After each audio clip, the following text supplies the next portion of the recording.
Hello po! It's me again, Lauren Del Cocina. Ang lulutuin po natin ngayon ay pakbet.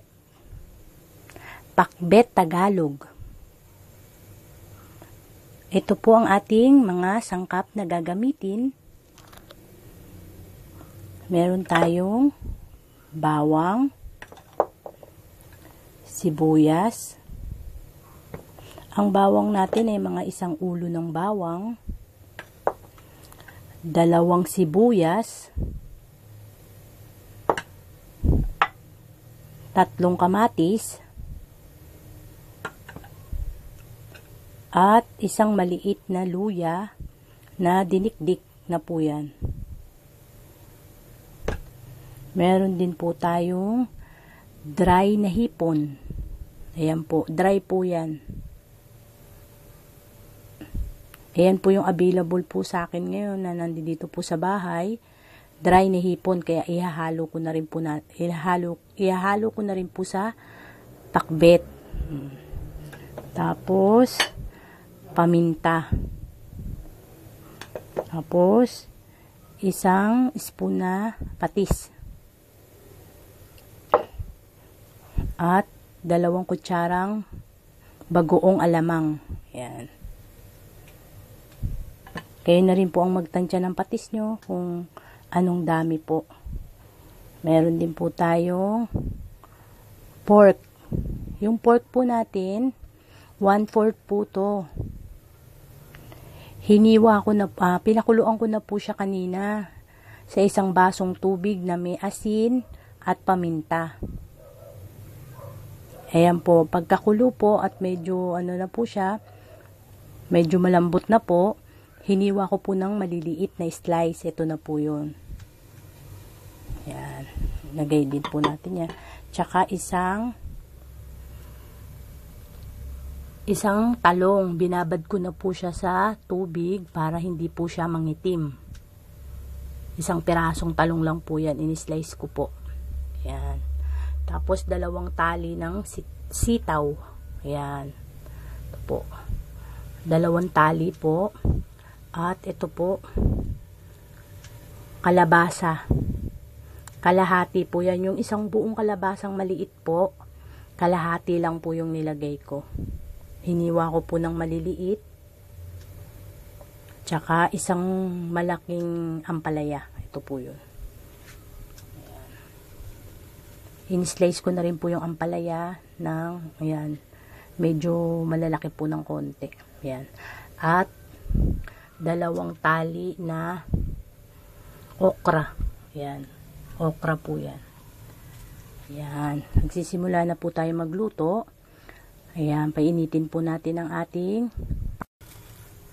ayan. Nuksan na po natin ang ating stove. Ito na po ang ating kaserola para mabilis haluin po yung mga nating gulay. Lalagyan po natin ng mantika. Nasa sa inyo po kung ano po yung gusto nyong mantika. Pwede pong canola oil, pwede pong ordinaryong oil, kung ano po yung available sa bahay nyo po. Ayan. Gigisa natin ng bawang.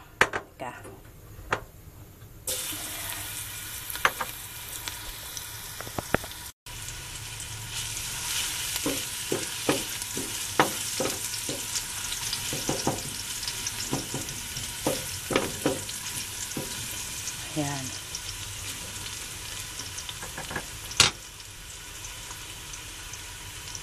Susunod natin ang ating sibuyas. 2 piraso po to na hiniwa po na maliliit. Para pang gisa. Ayan. Lulutuin lang natin yung ating sibuyas. Ang bango.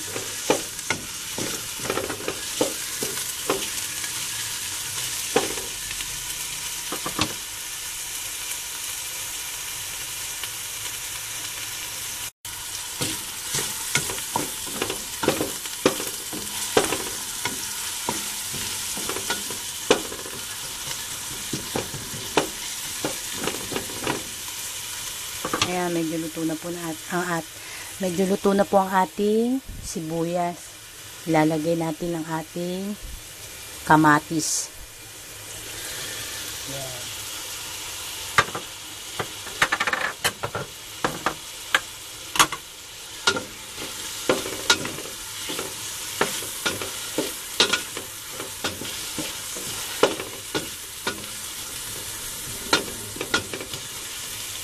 Hayaan natin maluto muna yung ating kamatis.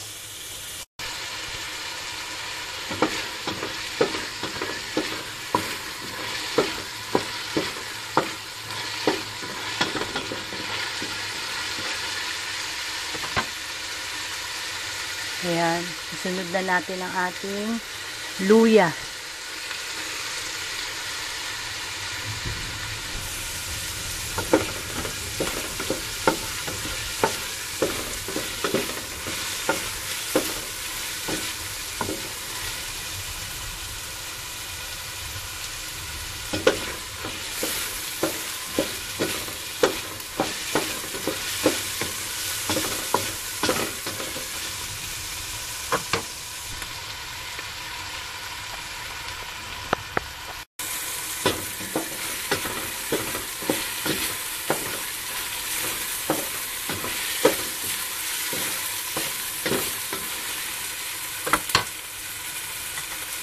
Susunod natin ang ating pork.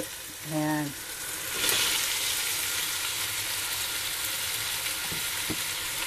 Medyo ipiprito natin ng konti ang ating pork.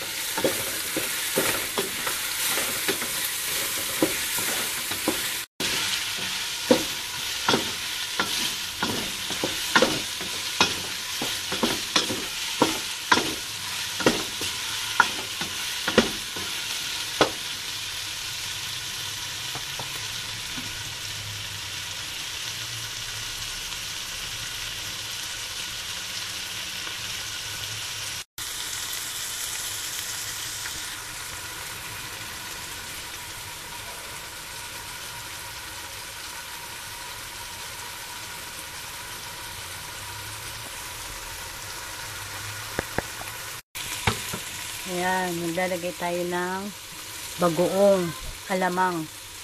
Mga 2 kutsara. Mga 2 tablespoon.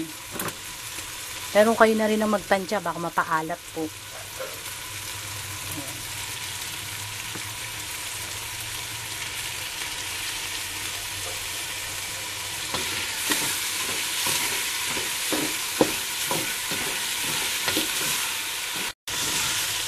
Ayan, medyo nag-i-smoke. Nag-i-smoke ang ating niluluto.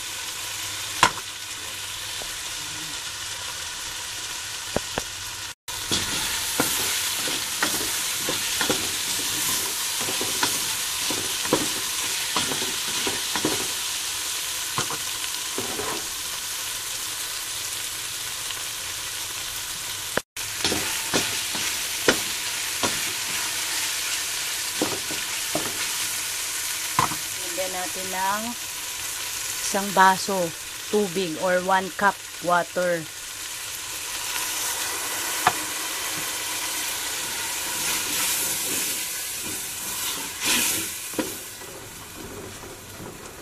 Pakukuluin natin yan. Hayaan natin kumulo. Ayan, kumukulo na. Ilalagay natin ang ating kalabasa.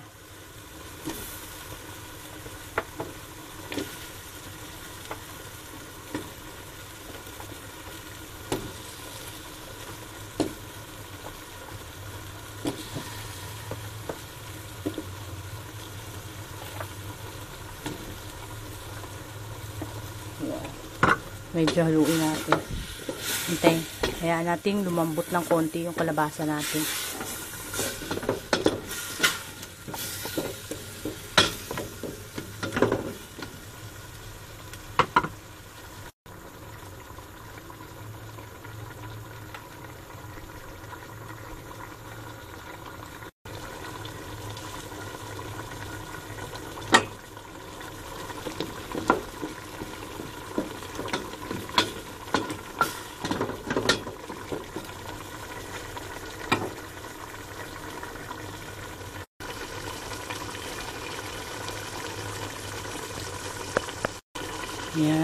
titikman natin yung ating sarsa.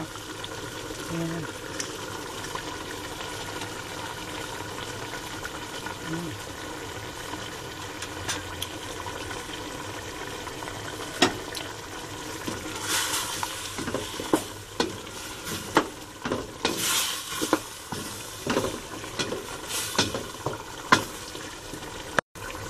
Ayan, lalagyan na natin ang ating dried na hipon.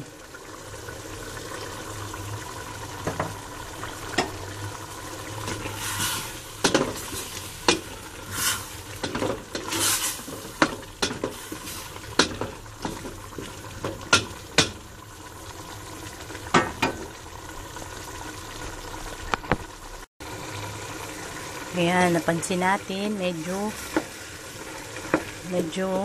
half cook na yung ating, medyo malapit na ma-half cook yung ating kalabasa.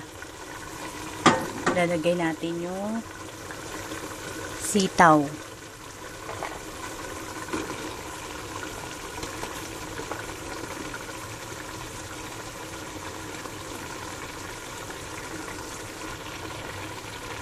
Okay, yung okra.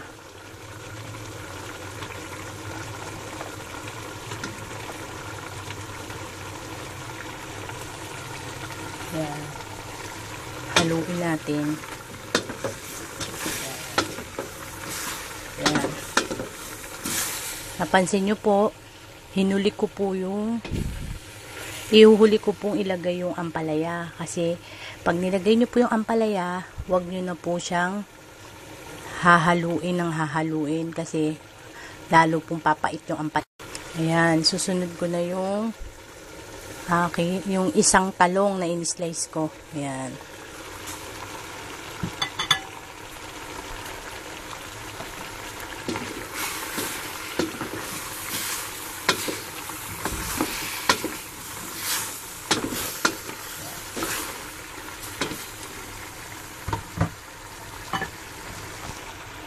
Lalagyan natin ng paminta.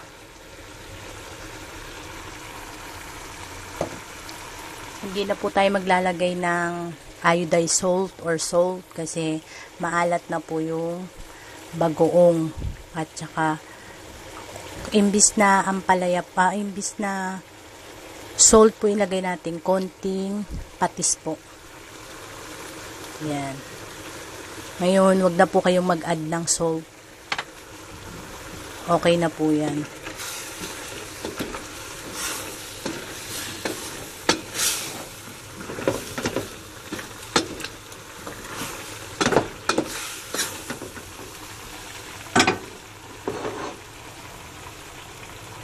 Ang huli kong lalagay ay yung ampalaya na. Ito na.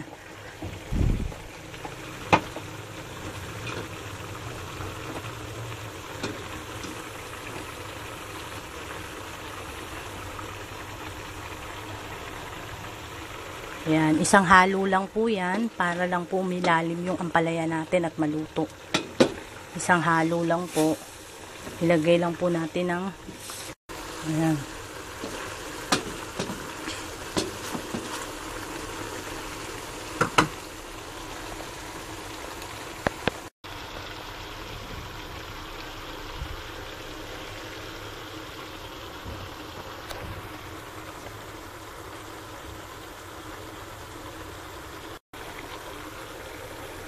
Ayan na po. Mga 3 minutes pa po luto na yan. Ililipat po natin sa plate. Antay pa po tayo ng 3 minutes. Takpan po muna nyo.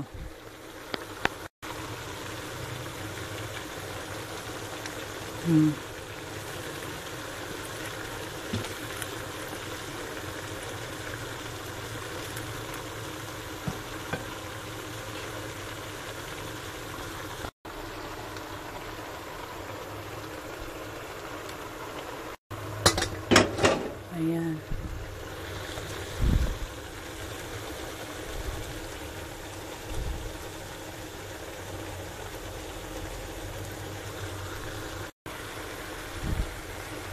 Ayan. Luto ng ating Pakbet Tagalog. Yan. Luto na po. Papatayin na po natin ang stove at ilalagay natin siya sa plate.